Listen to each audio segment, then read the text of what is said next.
that better? Oh, yes. Okay.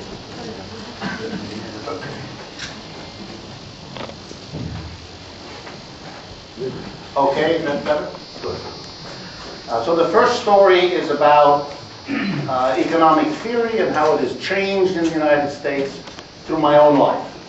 So I begin as a graduate student in the late 1960s and early 1970s at a very famous American university, Yale University, where I got my PhD. I am, by the way, I should preface this so we all know what's happening here, I am a Marxist, and I'm really happy about it. And I'm more Marxist now than I've ever been, and I'm even more happy about that, just so you all know. But I also am peculiar, beyond the fact that I'm a Marxist, that's enough, but I'm more peculiar, in the sense that I went only to the fanciest universities the United States has. My parents were immigrants from Europe to the United States, and had no idea what American universities were like, but it was very important for their little boy to succeed, and so they worked very hard. And so I only went to the following three universities: Harvard, and then I went to Stanford, and then I went to Yale. So if you live in the United States, this is sort of the best you can do. And it's been very useful to make it, as a Marxist in the United States, very helpful to waive the pedigree. I don't know if things are like that here in Greece, but they certainly are that way in the United States. So I was at Yale, and I was studying, and I took my specialty in macroeconomics. And my teacher at Yale was a man named James Tobin, that I'm sure some of you who study economics are familiar with. And I wanted to mention something to you. In those days, we were taught Keynesian economics by James Tobin, who was a Keynesian economist, and proudly so. And he used to cleverly introduce from time to time in his lectures in our class jokes. The jokes were always about an insane economist at the University of Chicago, that was his phrase, a man named Milton Friedman, who was a really silly kind of person, and who Tobin would introduce us to as the thing not to beat. And if you wanted a good and secure career in economics, which all of us did, well, then it was important for us to learn how to make jokes about Milton Friedman, which we did. And I became very good at making jokes. As you know, shortly thereafter, in the 1970s, the wind began to change. And the people who came to Yale University after James Tobin retired and died were all people who were students of Milton Friedman. And of course, they made jokes in reverse. Not about James Tobin, because he was dead by that time, and it's not polite to make jokes about dead people, although some of them overcame that difficulty. But nonetheless, the wind changed. I mentioned that. Oops.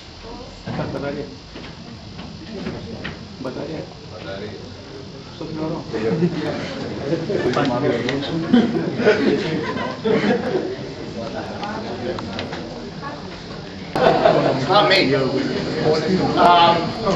So it became necessary to shift everything in the American university system.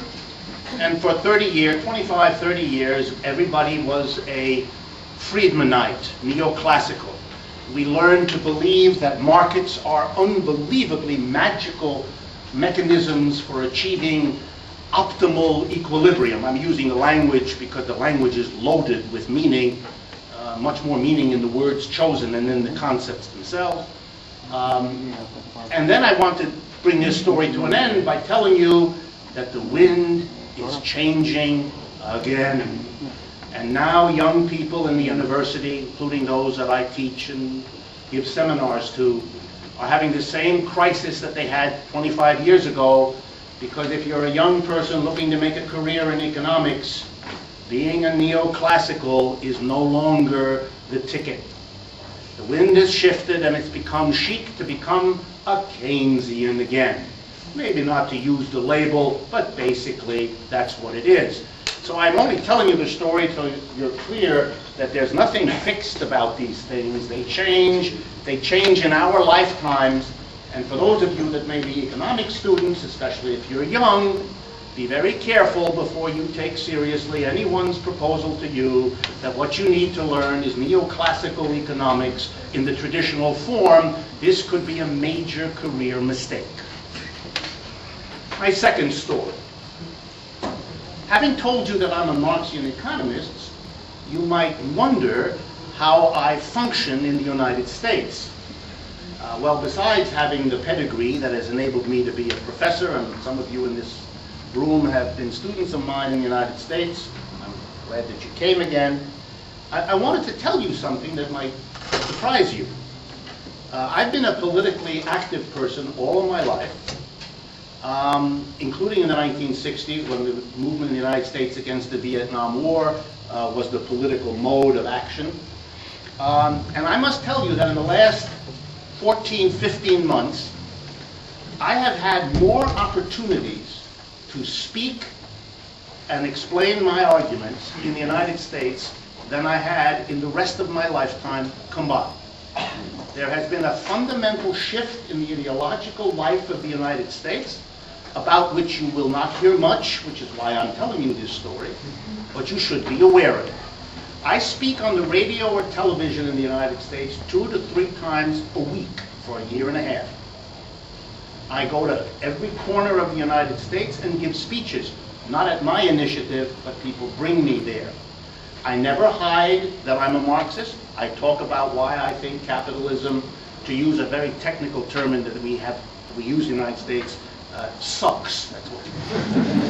And I say those things, and I say them with as much humor as I can put in them to make it a little more manageable. But the important thing for you to know is that I can do that I'm having a wonderful time doing that, and that I can't fulfill all of my obligations and my invitations, which is a sign of where the United States is. And when I appear on radio and television, I appear everywhere. Texas, Minnesota, North Carolina, you name it, I appear there.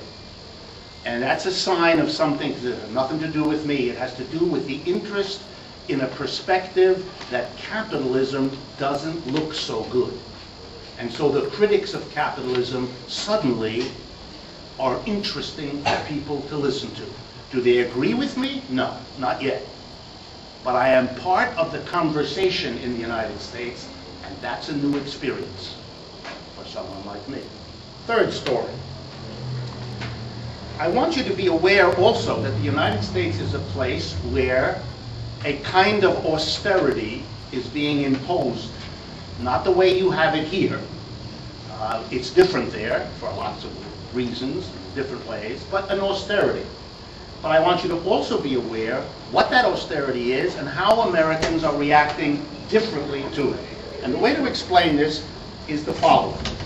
The major mechanism imposing austerity in the United States works at 2 levels. At the federal level, there the policies are taken that basically produce unemployment and the loss of homes. Those are the 2 things that are really hurting the American working class. In December of 2007, when this recession, we call it, officially began, the number of unemployed in the United States was 7 million. Today, the number of unemployed in the United States is 15.5 million. It has gone up every month in the interval. Whenever you read about a recovery, please be aware the recovery has to do with bank stocks and stock markets. It has nothing to do with employment. It has even led to the most wonderful use of the English language, a jobless recovery. That's a recovery which is not a recovery. And because you can't admit that there is no recovery, you put the adjective jobless in front of recovery. That's like a pregnant person who has no pregnancy. Okay. This helps you in your life? Fine. So what are the reactions to this federal thing?